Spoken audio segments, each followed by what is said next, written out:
I came home with eggs in one hand and a grocery receipt in the other, only to find a note taped to my bedroom door. You can move into the garage or make other arrangements. No conversation, no warning.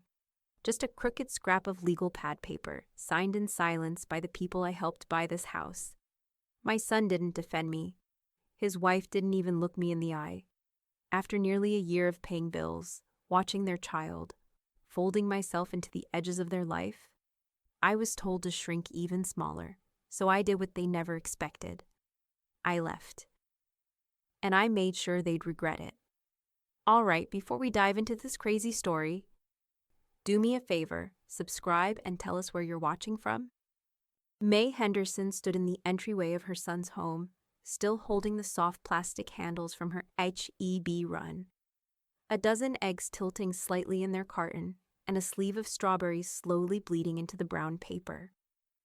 The air conditioning whispered through the hallway vents like it had a secret. Something was wrong, too quiet, too still. Her keys jingled faintly as she stepped toward her room. A piece of paper was taped crookedly to her bedroom door. Yellow legal pad, black ink, hastily torn at the edges. The handwriting was Monica's. "We need the room for Monica's wellness business. You can move into the garage or make other arrangements." May didn't blink. She didn't cry or curse or call out for her son. Instead, she read it once, then again. Then she folded it neatly, slid it into the side pocket of her purse behind a grocery list and the receipt for dish soap and eggs, and walked down the hall. As she turned the corner, Ruby appeared briefly from the family room. The girl's wide brown eyes darted to May, then away just as quickly. She clutched her sketch pad to her chest, lips pressed tight, and without a word, she padded up the stairs barefoot. May said nothing. She simply noted the shame in the girl's silence.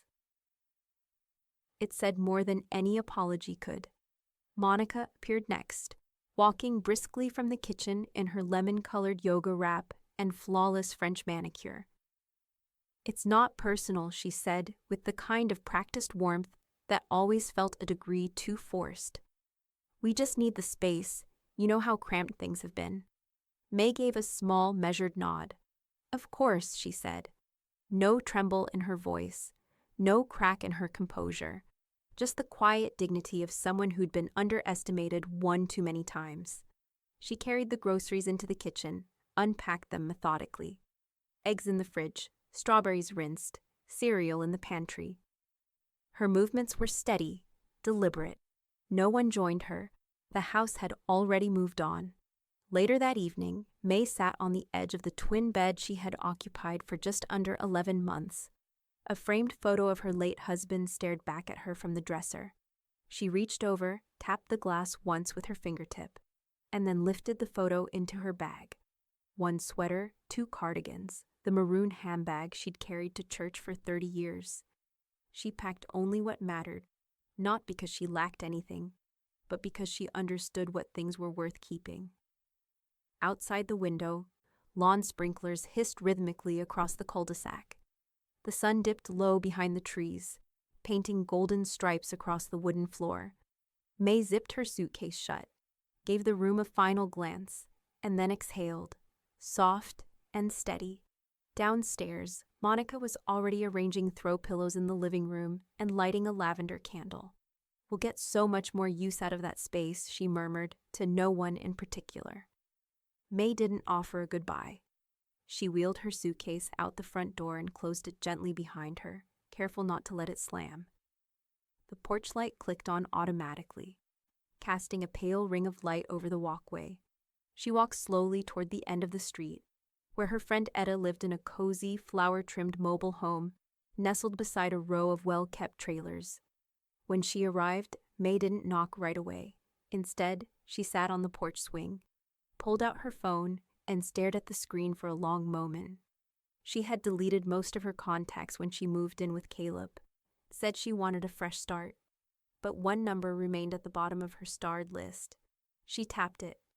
Darla Kim's name lit up on the screen. As it rang, May smoothed the creases on her skirt and straightened her posture. Something sharpened in her eyes, cool, focused. The kind of look someone wore when they weren't going to wait for fairness anymore. When the law wasn't just something they used to work in, but something they were ready to aim. The call clicked through and May opened her laptop. There were folders to pull, timelines to check, documents to locate. She wasn't just leaving, she was starting. The hallway didn't echo when May rolled her suitcase toward the front door. It swallowed the sound like it had been waiting. The house behind her was a showroom again. The cushions were fluffed, the lights dimmed to warm tones, and a eucalyptus diffuser puffed softly in the corner. It smelled like a place pretending to be peaceful. Monica liked things that looked calm, even if they were built on quiet cruelty. May's heels clicked softly against the tile. She didn't glance back at the room she'd emptied. The bed was stripped, the closet door left open like a final shrug. Her suitcase held only the essentials: a photo album, 2 sweaters, prescription bottles in a Ziploc, and a stack of labeled envelopes. She paused long enough to set her house key on the console table, right next to Monica's glass terrarium, and slipped out into the fading light. The air outside was thick with Texas dusk, warm and humming with cicadas. Her ride came just as she reached the curb. Etta's old Dodge pulled up with a soft growl, the passenger door squeaking as it opened. "You pack your dignity?" Etta asked, peering over her glasses. "Twice," May said, sliding in. Her voice was steady, but her hands held tight to her purse. Etta's mobile home was tucked at the far end of a tree-lined lot just outside city limits, past the neat lawns and pressure-washed driveways May had grown used to. It was smaller, but it breathed easier. Wind chimes sang on the porch, and someone nearby was barbecuing. Real life. Not curated. Etta had made up the guest room with fresh sheets and a lavender sachet tucked beneath the pillow. "I don't have fancy," she said, watching May settle in, "but I've got enough." May set her bag down slowly, then reached for her laptop, pulled it from its sleeve, and placed it on the nightstand. The zipper sound seemed louder in the quiet room. When she connected to Wi-Fi, she saw it. Caleb hadn't called. No message. Just silence, now his favorite language. She tapped Darla's contact. The phone barely rang twice. "You still got that paper trail instinct?" Darla's voice was dry as ever, but not unkind. May leaned back against the headboard. "I kept receipts, and copies, and dates. You always were 5 steps ahead." A pause. What did they do? May didn't answer right away. Instead, she opened a manila envelope and began laying out printouts on the bed. Grocery lists annotated with amounts, utility payments transferred from her account, a bank statement highlighting the day she wired money for the down payment on the house. "They said I could live in the garage," May said finally, her voice soft but sharp around the edges, "or find other arrangements." Darla exhaled, slow and furious. "Let's make those arrangements legal." They worked for 2 hours. Every transaction that linked May to the house, every text exchange with Monica that implied shared expenses, every bit of documentation that showed May wasn't a guest. She was a contributor, a stakeholder. Outside the window, night had settled. The crickets had taken over the soundtrack. May's phone buzzed. A message from Ruby. "I'm sorry." May's thumb hovered over the keyboard longer than she expected. She typed, then erased, then typed again. "Take care of yourself." She put the phone down, face first, and let the silence take her. Etta knocked once and pushed the door open with her hip, carrying 2 mugs of chamomile tea. "I was gonna say something poetic about new beginnings," she said, setting 1 mug down on the nightstand. "But I'd rather say this. I'm proud of you." May managed a small smile. "I haven't done anything yet." "Oh, honey," Etta said, nodding toward the papers. "You're doing it." Later that night, with the moonlight painting silver lines across the wall, May scrolled through her phone absent-mindedly. One post stopped her cold. Monica Henderson, Wellness with Monica. New beginnings. Yoga studio launch soon. Hockey. Wellness in the burbs. Manifesting my space. May stared at the screen. Then, with quiet precision, she clicked open her file folder titled, Just in Case. The folder was labeled in crisp black ink, Just in Case. May hadn't touched it in over 2 years, but her fingers remembered exactly where it sat, tucked beneath tax files and an old wedding invitation she never opened. When she peeled back the flap, the air inside the manila envelope smelled faintly of toner and lavender, her old office scent. It grounded her. She laid the papers out on Etta's dining table like puzzle pieces, careful not to smudge the ink. There were bank transfer confirmations, notarized receipts, even a printed Venmo log. Darla's voice came through speakerphone, calm and surgical. "Start with the transfer for the down payment," Darla said. "What date?" May squinted, ran a finger along the faded print. "April 3rd, 25,000. Labeled as gift in the memo, but they asked for it as a loan." Darla's voice sharpened. "They'll wish it was a gift." May adjusted her glasses and kept sorting. She had printouts of monthly utility bills debited from her account, along with grocery receipts from nearly every week she'd lived there. They were in plastic sleeves, because she never trusted digital storage alone. Etta slid a fresh cup of coffee toward her, the steam curling between them. "You always kept your records like armor," she said. May gave a small smile. "I didn't expect to need them against my own son." Darla listened without interruption. "Here's what they never saw coming," she finally said. "Monica's business, her entire LLC, is registered to that address, which you partially financed. If there's legal exposure, she drags herself and your son right into it." May sat back, absorbing the weight of that. "You're saying I own a piece of their liability?" "And they just asked their liability to move into the garage," Darla replied. For a moment, no one spoke. Outside, a lawnmower buzzed faintly, and the hum of cicadas filled the pauses.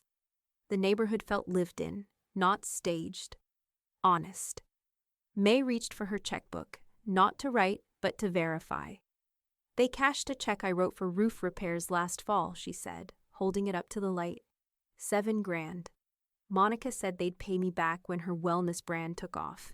Etta snorted. "Well, let's help it take off. Right into court." They spent the afternoon crafting a letter, concise, formal, and unmistakably serious. Etta typed while May dictated, each line building like a drumbeat.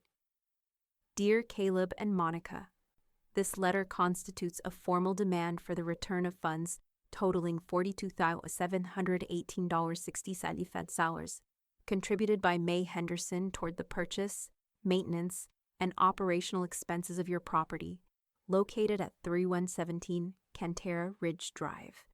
When it was done, May signed the bottom with a hand that didn't shake. Darla took it from there. "I'll file a notice of intent. Civil damages, financial misrepresentation, breach of agreement. We'll let them decide if they'd rather settle quietly or get loud in court." May nodded, eyes distant. Let them pick the spotlight. Later that evening, she walked to the local credit union and opened a new account. No joint access, no online syncing to family emails. The teller asked if she wanted checks printed. "No," May said simply. "This one's for quiet things." Back at Etta's, she brewed tea, sat under the humming ceiling fan, and watched the sun dip behind the tree line.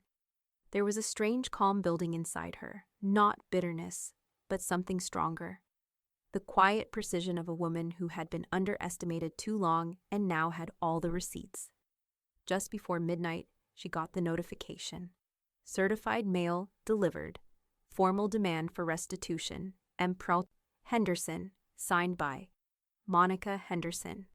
May stared at the screen, a small curl lifted at the corner of her mouth. Let Monica stretch. Let her breathe in lavender and burn sage and talk about energy shifts. She had no idea the ground was about to move under her feet.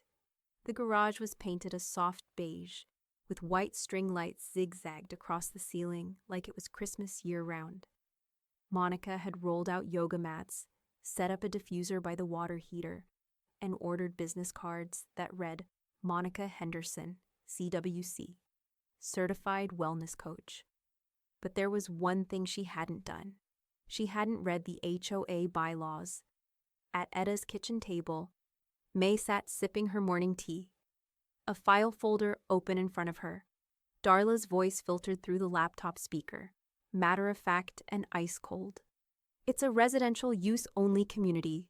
No businesses may operate from a converted garage, regardless of permits. And she's collecting payment for classes. May didn't blink. I thought as much. Already sent her lease agreement to a zoning attorney. I've got someone downtown who owes me a favor. We'll start there. Etta leaned in, her glasses low on her nose. They really thought they could run a side hustle on your dime. It's not just a hustle, May said softly, watching the steam curl from her mug. It's a liability circus with scented candles. Darla chuckled, then her tone sharpened. Let's make this formal. File an anonymous tip to the HOA and one to the city. May nodded. She didn't rush. She opened her laptop, navigated to the HOA's portal, and began typing. Her words were surgical. Concerned community member reporting possible zoning and HOA violations. Non-residential activity being conducted from the garage at 3117 Cantera Ridge. Business signs, scheduled classes, and external foot traffic observed. She clicked Submit with a calm, unhurried finality. Then opened a second window to file a city zoning complaint. It took less than 10 minutes. By the time she shut her laptop, a small weight had lifted from her chest. Not relief exactly, but something colder. Satisfaction, maybe. That afternoon, Etta drove her to visit a nearby senior village. Unlike the sterile apartment complexes with numbered doors and gray carpeting, this place felt lived in. Wind chimes hung on every porch. Dogs barked in backyards. An old man waved from a tomato garden. May walked slowly through a model unit, noting every detail. Full kitchen, wide windows, a private mailbox. Nothing extravagant, just hers. You'd qualify easily, the manager told her. Retired, fixed income, references like gold. We'd be glad to have you. May ran her hand along the edge of the fireplace mantel. Feels like somewhere you can grow something. Later that evening, back at Etta's, she found an envelope tucked under her pillow, a hand-drawn sketch. It was May, sitting on a porch, holding a cup of tea, her hair tied back in a loose bun. The lines were soft but detailed. The smile was real. Ruby's handwriting curved underneath the sketch. You feel like home. May stared at it for a long time, her throat tightening. She traced the edge of the drawing, then folded it carefully and placed it in the same envelope as the garage eviction note. One reminded her who pushed her out. The other reminded her why she wouldn't shrink. The next morning, a city compliance officer arrived at 3117 Cantera Ridge. He wore aviators and carried a clipboard, knocking on the front door at 9:17 a.m.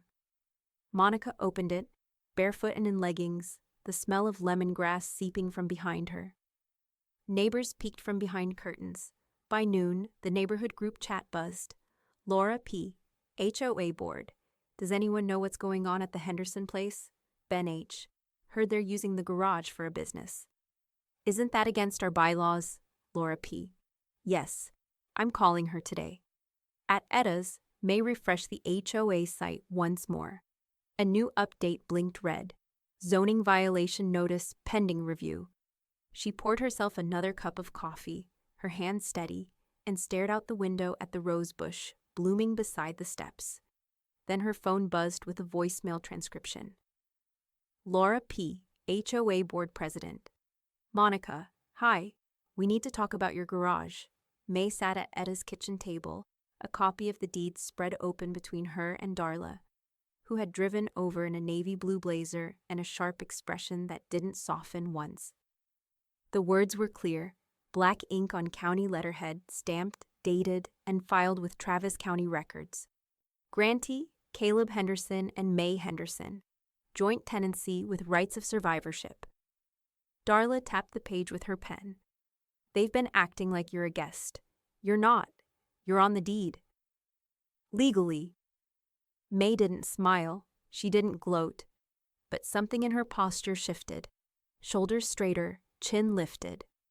So when they told me to leave, she said slowly, they were asking a homeowner to evict herself. Exactly, Darla said. And that's about to become their problem. By noon, a certified letter had gone out. Notice of title dispute and request for financial review. Monica's name was bolded in all caps, and Darla made sure it was signed for in person. At 3117 Cantera Ridge, Monica stood barefoot in the driveway as a zoning officer handed her an official cease and desist order. Her yoga mat was still drying over the porch rail. Behind her, the Zen Sanctuary sign hung slightly crooked in the garage window. The officer's tone was clipped and professional. You're in violation of HOA and city zoning codes. Business operations must halt immediately, pending a full investigation. Monica blinked like she'd been slapped. But we have a permit. No permit overrides residential use only zoning, he said. Especially not with non-family clients and payment collection. This isn't a hobby space, it's commercial. Across the street, a neighbor watered their flowers too slowly to be natural.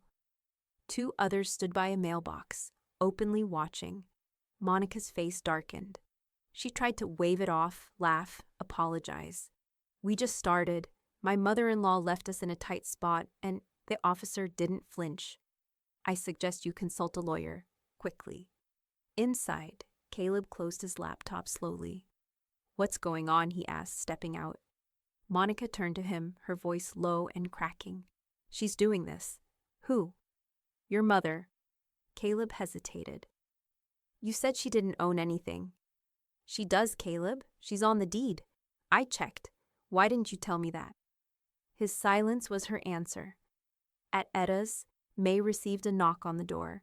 Ruby, out of breath, eyes wide, clutching something in her backpack. Etta opened the door and stepped back to let her in. May looked up, surprised. Does your mother know you're here? She's busy freaking out about the garage, Ruby said quickly.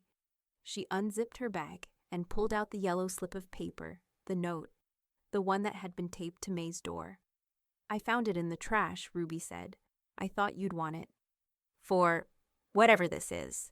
May took it gently, folded it once, and slipped it into her civil case folder. You don't deserve this, Ruby added, her voice barely above a whisper. None of it. I see how they talk about you when you're not around. They act like they're victims now, but they did this. You just didn't lie down. May placed a hand gently on Ruby's cheek. That means more than you know. Later that evening, May's phone buzzed with a voicemail from an unknown number. She hit play without hesitation. Monica's voice, clipped and cold. You're about to regret coming after us.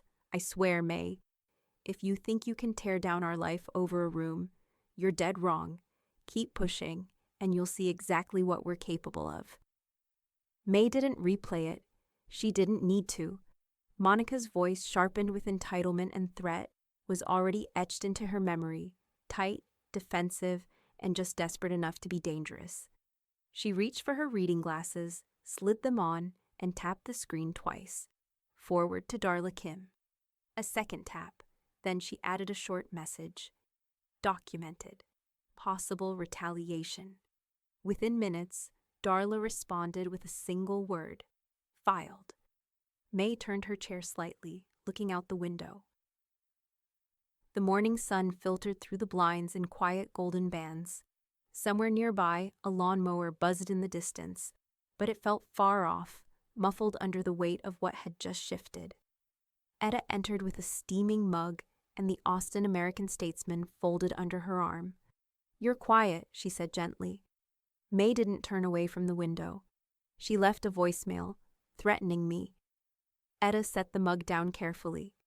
They never know when they've gone too far. Not until it's carved in paperwork. May opened her laptop and logged into the city's business database. She searched the public license portal, typed in Monica's name. The business was still listed as active. She clicked deeper. No operating license for on-site instruction, no city inspection, no public liability coverage. With Darla on the line again, she walked through the next steps. Send this to the Office of Code Enforcement, Darla instructed.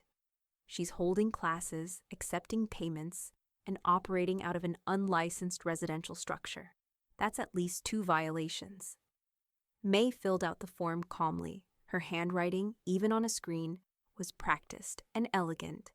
It only took 15 minutes. By the end of the week, the citation arrived at Monica's door via certified courier. Official notice: fine issued for zoning noncompliance and unlicensed operation. The fine wasn't astronomical, just over $200, but it wasn't the dollar amount that stung. It was what it symbolized: public proof that Monica's business had no foundation, no legitimacy. Caleb had tried to make calls, calling it a simple mistake, but the city wasn't moved.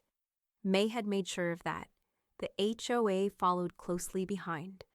Monica received an email from the board with bold subject lines: violation of community use guidelines, garage conversion improperly permitted, pending hearing, community compliance required. May sat across from Etta on the porch when the news came in, sipping iced tea as birds chirped from the tree above them. She's unraveling, Etta said, glancing at her phone. Next door is blowing up. Monica posted a 3-paragraph rant calling you a manipulative senior and accusing you of using your age and fragility to ruin her business. May raised an eyebrow. Did she also include how I paid for her refrigerator? Etta laughed into her glass. You're going viral on a cul-de-sac scale. But May didn't smile. Her eyes were locked on something distant. This isn't about a garage. It's about how people think they can erase you quietly. Like your clutter. That night, Monica doubled down. She posted on her wellness page. Sometimes older family members lash out because they feel left behind. But love means boundaries. Our journey isn't about revenge. It's about rebirth. And we forgive those who sabotage out of pain. The comments were full of sympathy. Hearts, namaste emojis, clapping hands. Most of them didn't know the truth, but some did. A former client commented, "Didn't your mother-in-law help buy your house?" It got likes, then more. The illusion was cracking. The next morning, May filed a civil harassment restraining request at the Travis County Courthouse. Her supporting documents included Monica's voicemail, a timeline of financial involvement, and her medical records verifying age-related stress exacerbated by emotional hostility. The clerk at the counter raised his eyebrows at the size of her file folder. First time filing? May gave a soft smile. Not exactly. She returned to Etta's that evening in silence. The air smelled like cut grass and lavender. A storm was coming. She could feel it in her knees. She packed her tote that night like a soldier preparing for trial. Labeled folders, a flash drive backup, printed screenshots, notarized statements, and Ruby's sketch tucked between the pages. At sunrise, she dressed in navy slacks and a cream blouse. Silver hair brushed neatly behind her ears. No perfume, no jewelry. Outside the courthouse, Darla met her with a nod and a legal pad. "Ready?" Darla asked. May didn't speak. She walked through the glass doors, heels echoing like clock hands. In the courtroom, she reached the plaintiff's table, placed her leather bag down gently, and pulled out her documentation, one folder after the next. By the time the bailiff called order, the table was covered in paper, proof, and silence sharp enough to cut. And May was just getting started. She walked through the metal detector like a woman clocking into her old law office again. Steady, polished, silent. In the courtroom, everything smelled faintly of varnished wood and stale carpet. Monica and Caleb sat at the defense table. Monica wore a cream-colored blouse and a tight expression. Caleb kept fidgeting with his wedding ring. Neither of them met May's eyes. Darla adjusted her blazer and leaned in close. Let them talk first. Then we break it down. The judge, a sharp-eyed woman with a silver streak in her bun, called the case, Henderson versus Henderson. The irony wasn't lost on anyone. Monica's attorney launched into a polished opening. My clients generously allowed Mrs. Henderson to live with them. She contributed to groceries, as any family might, but at no point was there a written agreement for ownership or reimbursement. May didn't flinch. She watched, hands folded calmly in her lap. Then it was their turn. Darla stood with the cool assurance of a woman who had done this dance too many times to stumble now. She handed the clerk a thick file. Exhibits A through Q, receipts, financial transfers, and communication records. The plaintiff is not a guest. She is a financial co-owner. May walked to the witness stand, her shoes soft against the courtroom floor. Please state your name for the record. May Jeanette Henderson. Her voice didn't quiver. Darla walked her through each exhibit. Bank transfer dated April 3rd, $25,000 wired from May's account. Utility bills with May's name attached. Photographs of the home renovation May had helped pay for. The granite countertops Monica had insisted on. The new garage door they installed 6 months ago. Was there an understanding these were gifts? Darla asked. No, May replied simply. They asked for help. They said once Monica's business took off, they'd repay me. The defense tried to object. Speculative, but the judge cut them off. Overruled, May continued, her voice growing firmer with each page she turned. They told me I'd always have a room, that I was family until they needed space. And how were you informed of this change? May pulled out the folded yellow note. This was taped to my bedroom door, the courtroom murmured. The judge held up a hand for silence, her brow tightening. Darla pressed further. Did you ever threaten them? No, May said. I never raised my voice. They just stopped listening. The courtroom fell quiet. Even Caleb looked down. Darla laid out a timeline, contributions stretching back years, Monica's misuse of shared funds for business expenses, the sudden eviction, and the retaliatory voicemail.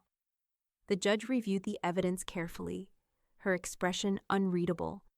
When deliberations ended, she leaned slightly forward and addressed the court. This is not a case about miscommunication. It is a case of financial exploitation, masked as familial generosity. The plaintiff's documentation is not only thorough, it is damning. She looked at May. Your composure and clarity today are commendable. Then she turned to Monica and Caleb. I am granting the plaintiff a civil protective order, effective immediately. Any contact must be made through legal counsel. Monica opened her mouth to object. Caleb placed a hand on her arm, but it was too late. The judge raised a finger. You will not speak out of turn again, Mrs. Henderson. This court is not your yoga studio. Silence. As court adjourned, Darla leaned over to whisper, check your email when you get back.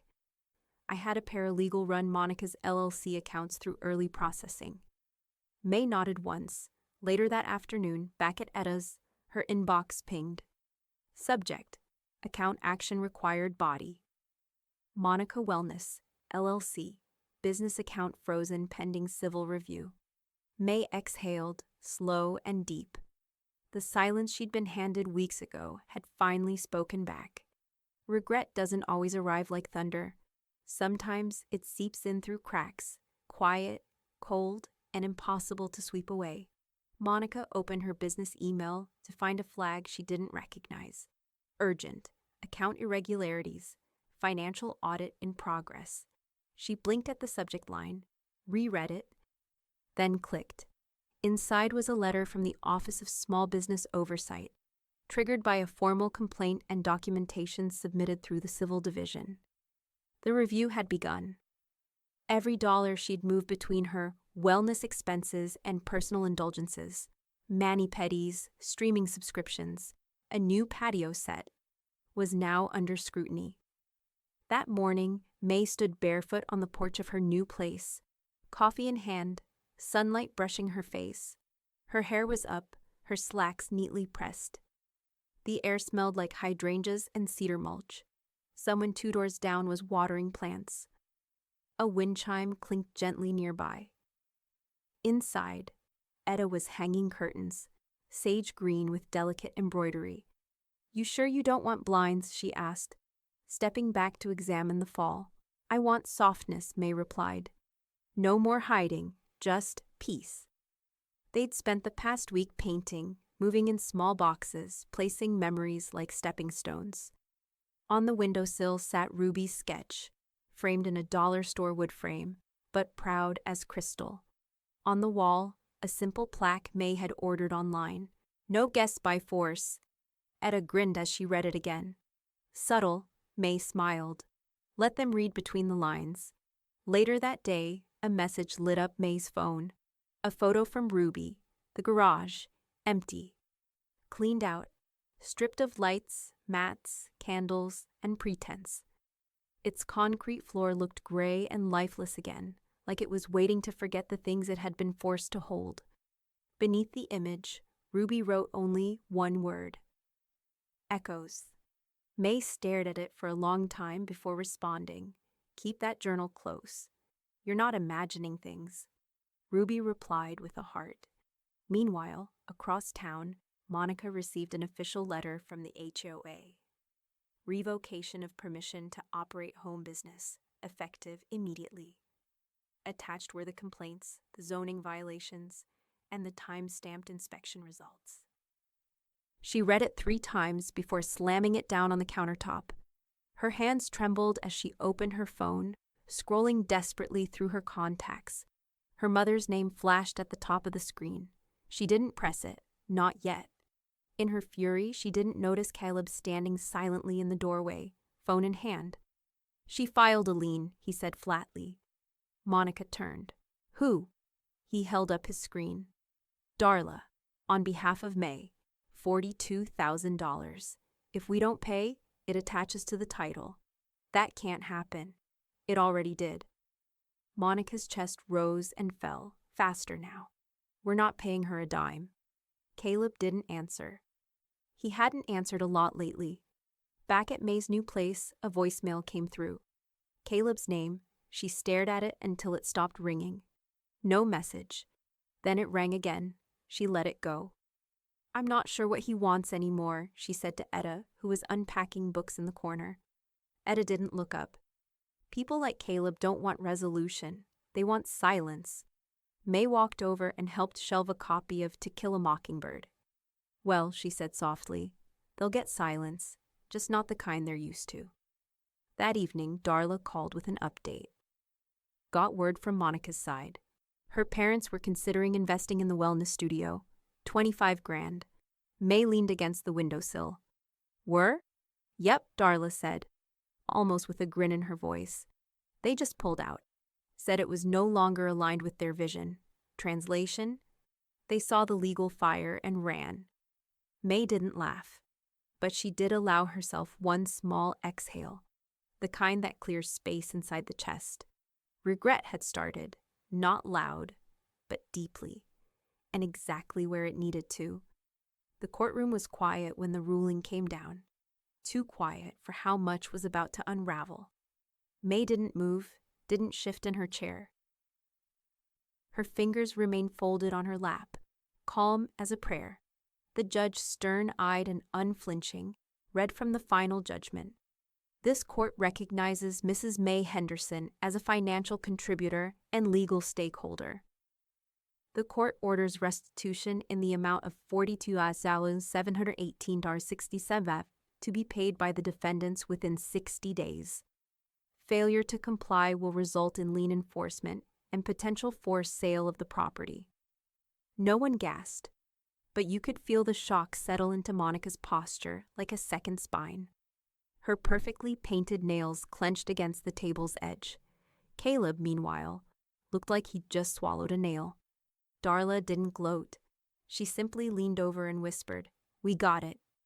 May nodded once. That was all.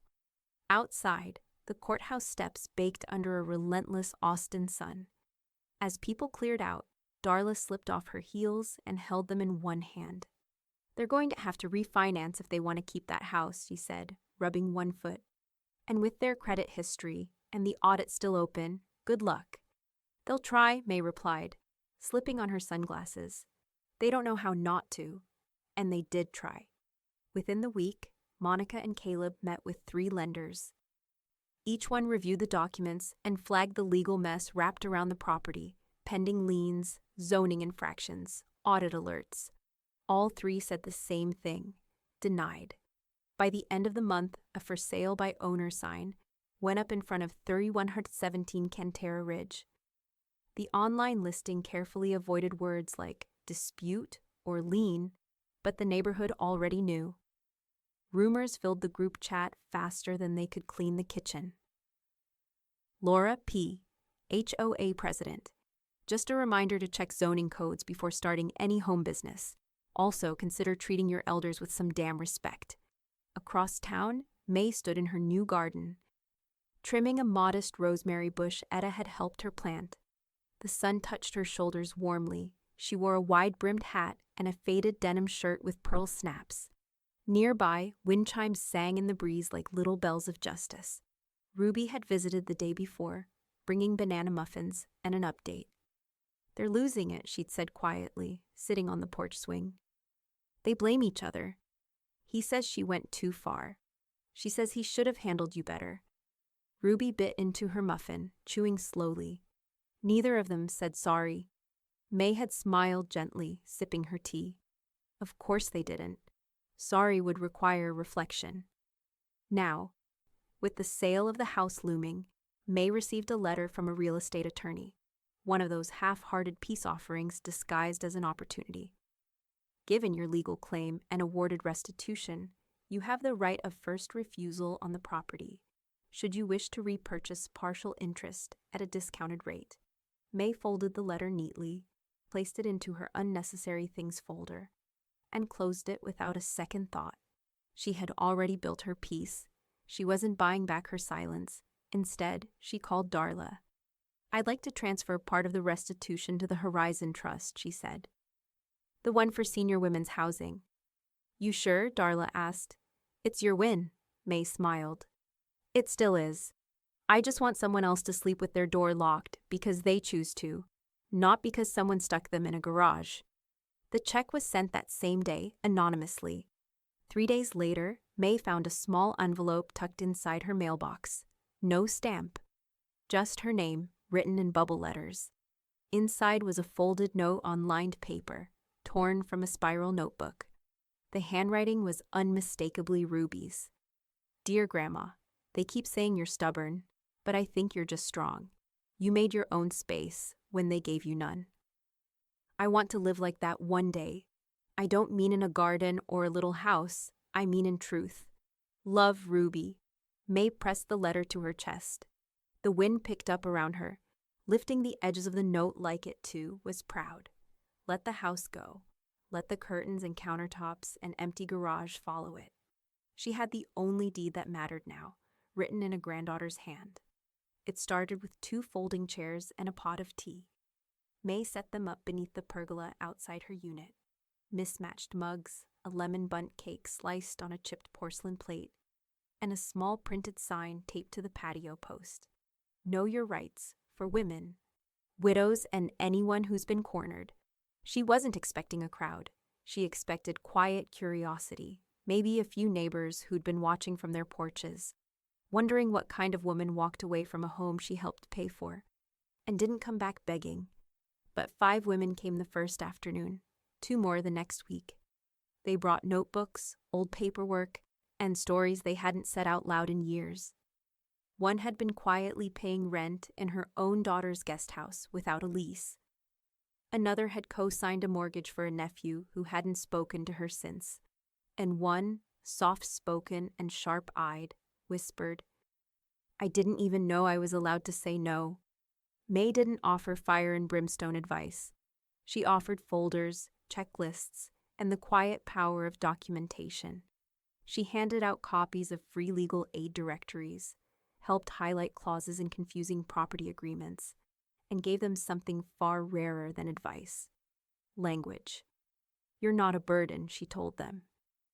"You're collateral, and you have the right to stop being someone else's silent investment." By the 3rd tea group, someone brought lemon scones. Another offered to type up the handouts. The chairs multiplied. Meanwhile, Ruby continued visiting under the radar. Slipping away from the storm of her parents' house, she brought old novels with broken spines, Little Women to the Lighthouse, Fahrenheit 451, and they'd sit together on the porch, reading aloud in alternating chapters. May watched her closely. Ruby's shoulders, once tense and apologetic, began to ease. Her eyes lit up when she read. She laughed more, the kind of laugh that didn't need permission. One afternoon, Ruby leaned over during a break between pages and said, "They still say you overreacted, you know. They act like you destroyed something." May didn't look away from the book. "That's because I did. I destroyed their illusion." Without a word, Ruby took her hand. Later that week, May added a line to her estate plan. Ruby's name tucked under a conditional clause for educational trust funds.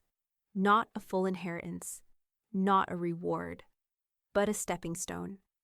Caleb didn't know, and May didn't plan to tell him. Meanwhile, cracks were forming far beyond May's garden. Monica's once polished wellness brand was bleeding at the seams. Former clients began leaving reviews that didn't outright accuse, but questioned. "Business feels unsteady lately. Energy has shifted, less peaceful, more defensive. Wish I knew where the money went." The comments gained traction, then shares. Monica's carefully curated Instagram feed started to lose followers. Her sponsored posts went unanswered. The yoga mat endorsements stopped coming. May didn't watch it happen in real time, but Etta did, gleefully scrolling through Monica's public unraveling with a bowl of popcorn. "She's posting about toxic people now. I think that means you." May smiled faintly. She wouldn't know the meaning of toxic if it wore crystals and called her queen. They planted a garden that weekend. 2 raised beds by the back gate. Basil, rosemary, cherry tomatoes, and snapdragons. Dirt under fingernails, sunburnt necks, laughter when May dropped the watering can on her own foot. At one point, Etta looked over and said, "It's really yours now, huh?" May wiped her hands on her jeans. "Finally mine." Just as the sun began to dip, May's phone buzzed with a text from Darla. "Need to flag something. Caleb's credit just froze. Liens and pending attachments hit the system. Financial institutions notified. Won't be able to move much without court approval." May stared at the screen, silent. Etta leaned in. "What now?" May smiled softly and tucked the phone away. "Now, we let the debt speak for itself." In the weeks following the court order, tension twisted itself around the walls of 3117 Cantera Ridge, like ivy left to rot. The quiet smiles Caleb and Monica once forced for their neighbors had vanished. Even the blinds stayed drawn now. Inside, every conversation escalated. "You said she wasn't on the deed," Monica hissed, shoving an envelope across the kitchen island. "A repayment demand with the city seal." "You knew we borrowed from her," Caleb snapped back, his voice strained and cracking. "You were fine with it until it backfired." "She's destroying us." "No," he said, pointing at the listing sheet tacked to the fridge, price reduced in red ink. "You destroyed us. With your damn business and your ego and your—" Ruby, crouched on the staircase, didn't hear the rest. She'd heard enough. Later that night, May's phone buzzed quietly on the armrest as she watered her herbs. A message from Ruby appeared on the lock screen. "They fight every day. They broke this themselves." May stared at the text for a moment, then pocketed her phone without replying. Some truths didn't need response. The next morning, she dropped a small white envelope into the mailbox outside her community center. It was addressed in blue ink, the handwriting careful and measured. Inside, a birthday card. No glitter, no song. Just a $1 bill tucked neatly inside and a line handwritten below. "Sometimes the smallest things are the hardest to keep." No signature. But Ruby would know.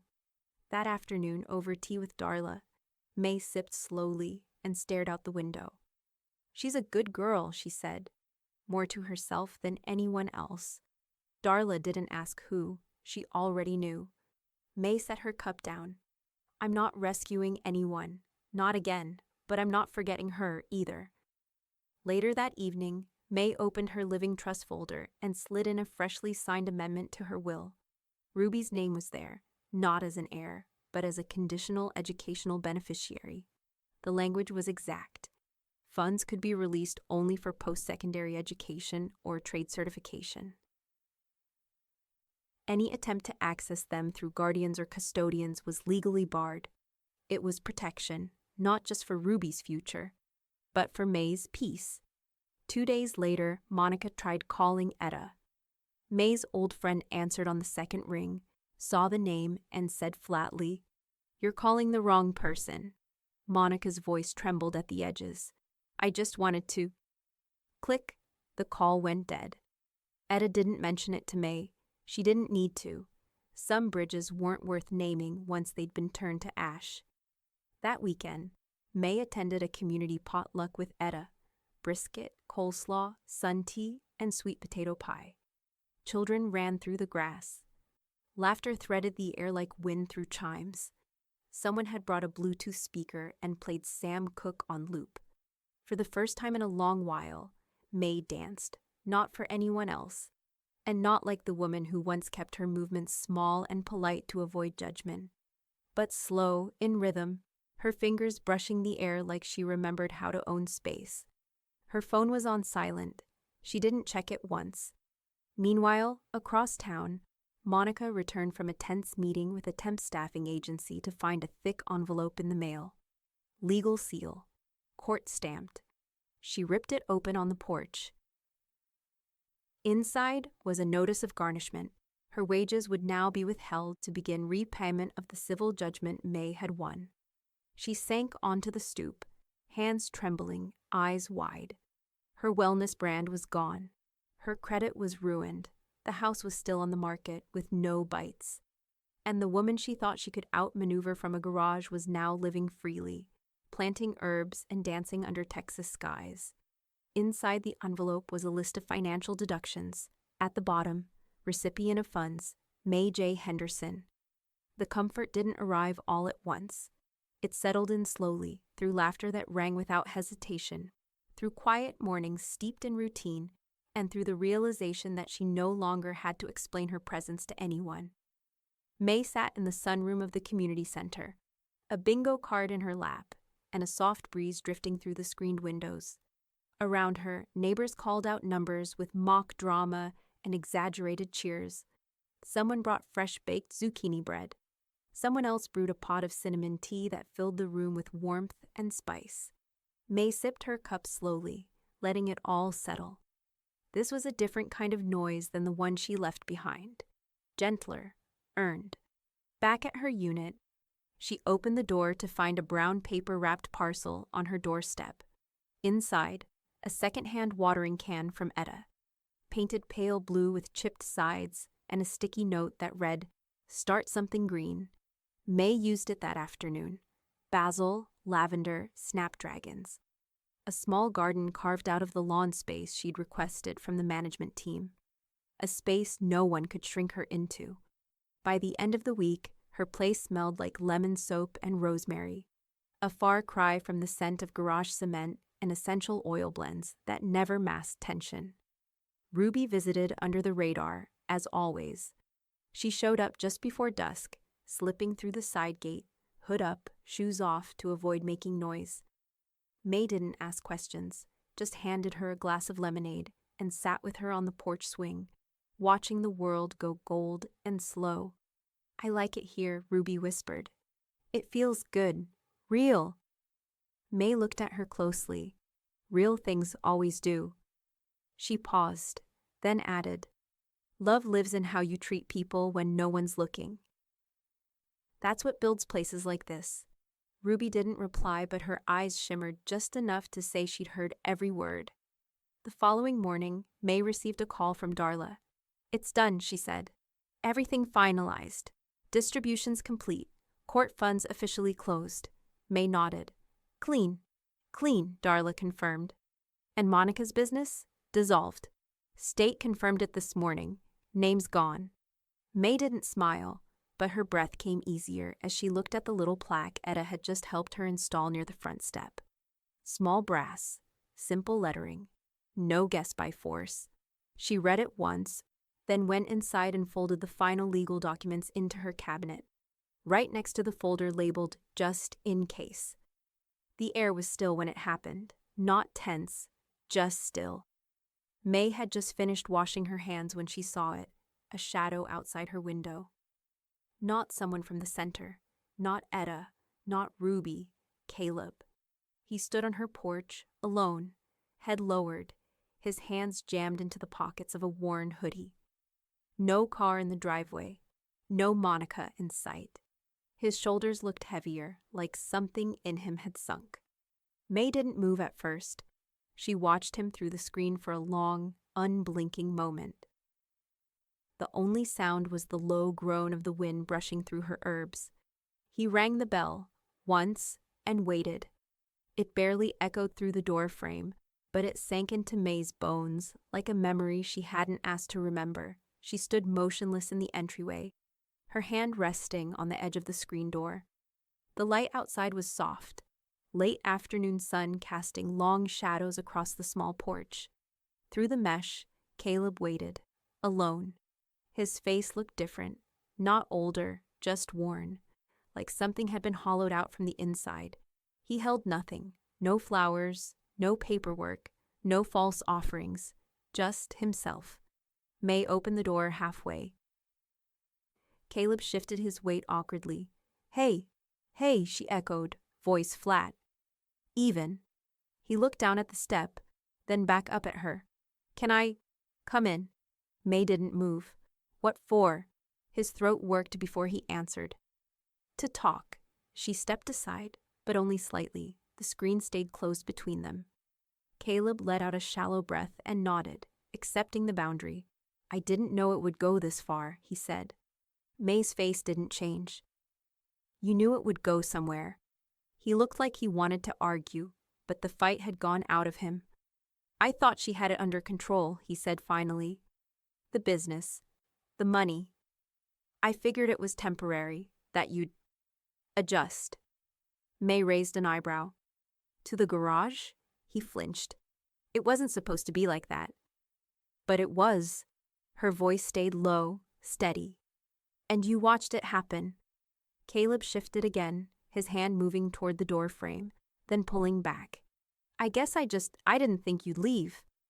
That's the part you got right, May said. You didn't think. The silence that followed was thick, heavy with years of unspoken resentments and willful blindness. May didn't feel it. She'd learned how valuable quiet could be. Caleb exhaled, rubbing the back of his neck. I was wrong. May nodded once. Yes. I should have stopped her. You should have stood for me. He looked up, the weight of her words cutting through him. I never asked for a pedestal, Caleb, May said. Just a chair, a space to breathe. You gave me a key and treated me like a visitor. I gave you a childhood, and you turned it into a favor you thought could expire. I was stressed. The house, the finances. So was I, she interrupted, her voice rising just slightly. But I didn't throw you in a garage to deal with it. Caleb blinked fast, looking down at the ground again. You're right.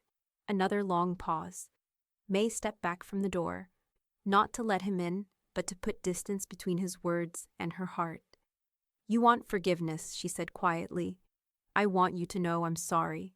May looked at him for a long time, really looked at the gray creeping into his hair, the line between his brows, the tired sag of a man who thought consequences couldn't find him. A boy raised by a woman he'd mistaken for soft when she was simply kind. I'll always be your mother, she said. That hasn't changed, but I'm not your protector anymore. Caleb's face tightened, not in anger, but in the ache of understanding. From the sidewalk, a soft voice broke the quiet. Grandma? May turned slightly. Ruby stood by the garden gate, backpack slung over one shoulder, her expression unreadable. Caleb turned too, caught off guard. Ruby, hey. She didn't answer, just walked to May and took her hand. May didn't squeeze it. Ruby did that first. Caleb stepped back, swallowed something. His voice came out smaller. I didn't mean for any of this. May's tone was simple, unshaken. Meaning doesn't undo damage. The screen door creaked slightly as she reached for it. Caleb stayed still, waiting for a flicker of something. Grace, maybe. Invitation, but none came. She pulled the door closed slowly, letting it click softly into place. No slamming. No yelling, just closure. He stood on the porch a moment longer, staring at the screen between them, then down at the welcome mat beneath his feet. A gift she'd never used. Then, without a word, he turned. May and Ruby watched as Caleb walked down the path, past the little herb garden and fading flowers. He opened his car door, got in, and started the engine. The taillights blinked once as he backed out of the driveway and drove away. May sat at her desk in the early morning quiet, the sun not yet cresting over the rooftops. Outside, the neighborhood was still, dew glistening on blades of grass, wind chimes silent. In front of her sat a worn leather folder with brass corners, its contents neat, numbered, and complete. One by one, she laid the final pieces into place. A copy for her attorney, a copy for her trust, one sealed envelope labeled, "If unopened at my passing." The rest she placed into her fireproof safe, turning the dial slowly until it clicked into stillness. She didn't need to look back at the documents. She knew them by heart. Every receipt, court order, deed amendment, and distribution sheet. What had once been scattered evidence was now a sealed archive. Not a memory, not a grudge, just a record of what was done and who did it. She stood up slowly and stretched, her joints cracking with quiet satisfaction. Then she reached for a smaller binder, spiral bound, decorated in Ruby's doodles, stars, flowers, and one perfectly imperfect sketch of May sitting on her porch, legs crossed, holding a cup of tea. The scrapbook had been her idea. Inside were snapshots, Ruby's first letter, a photo of the empty garage, a newspaper clipping from a local Know Your Rights seminar, where May had spoken softly but with steel in her voice. On the cover, she wrote the title in clean script. Dignity is not negotiable. It wasn't meant for a museum or a lawyer. It was meant for Ruby. A map, in case life ever tried to fold her small. By noon, her garden was buzzing with conversation.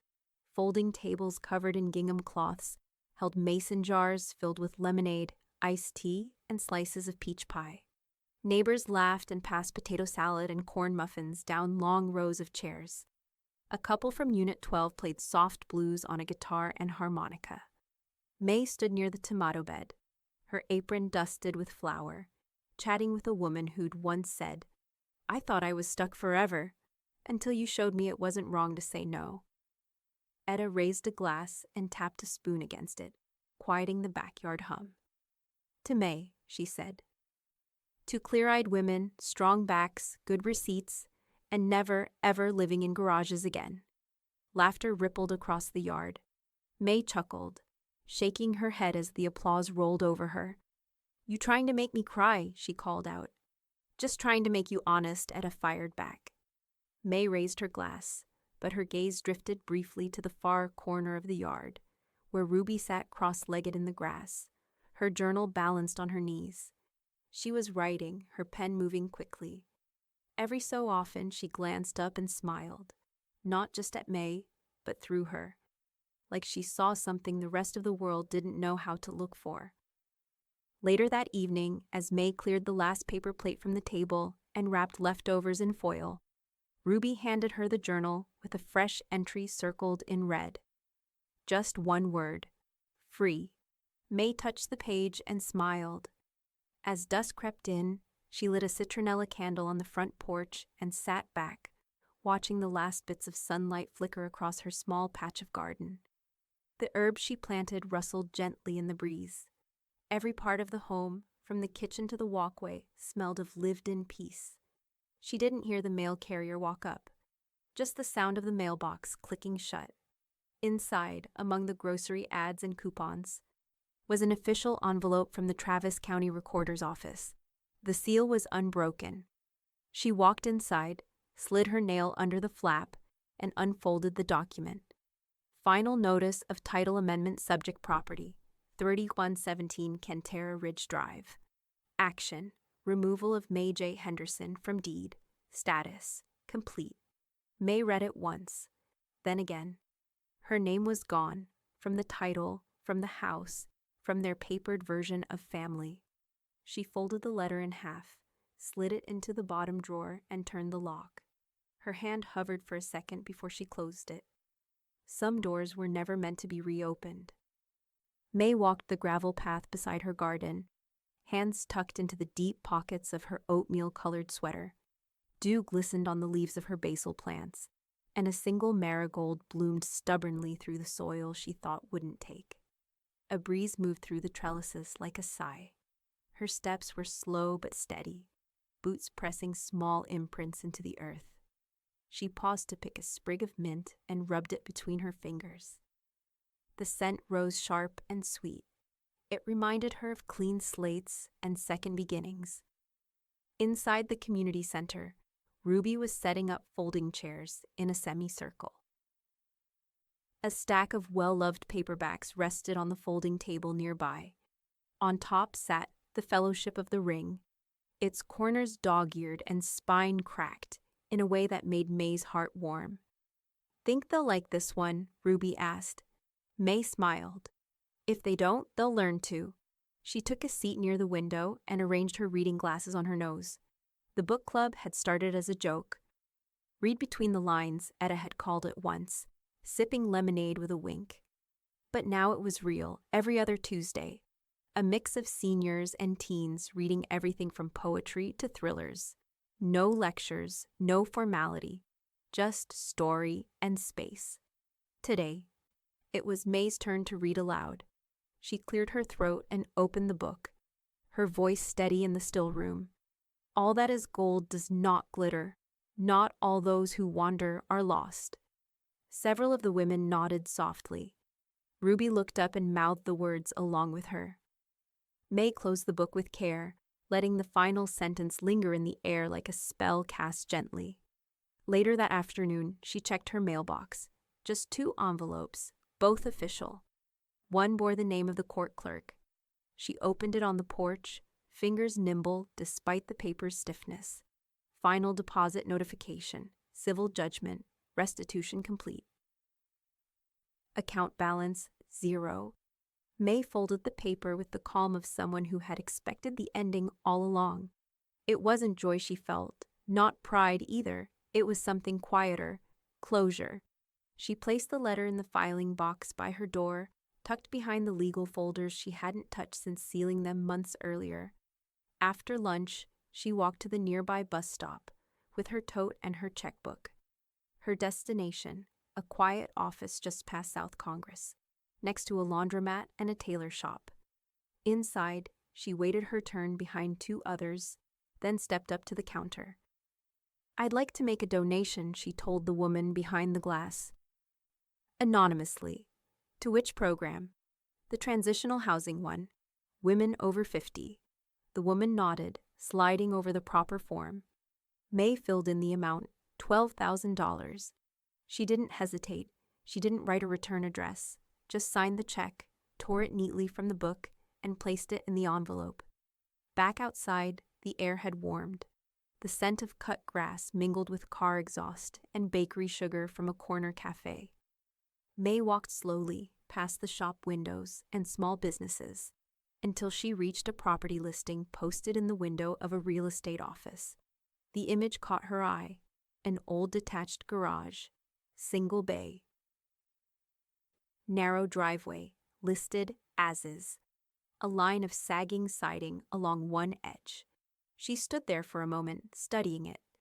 The kind of structure people turned into offices, studios, or, when they stopped seeing others as human, storage for the inconvenient. May didn't wince. She smiled, then turned and walked away. That night, as the sun sank behind her community's rooftops, she watered her garden one last time before bed. The rosemary held onto warmth like memory. Somewhere inside, Ruby was journaling again. Etta was humming off-key on her porch. Darla had texted her a meme about bad lawyers and good women. Peace was never loud. It was just persistent. May sat on the edge of her porch and watched the sky darken. They left me a note. Live in the garage or leave. So I left. and made sure they'd regret it.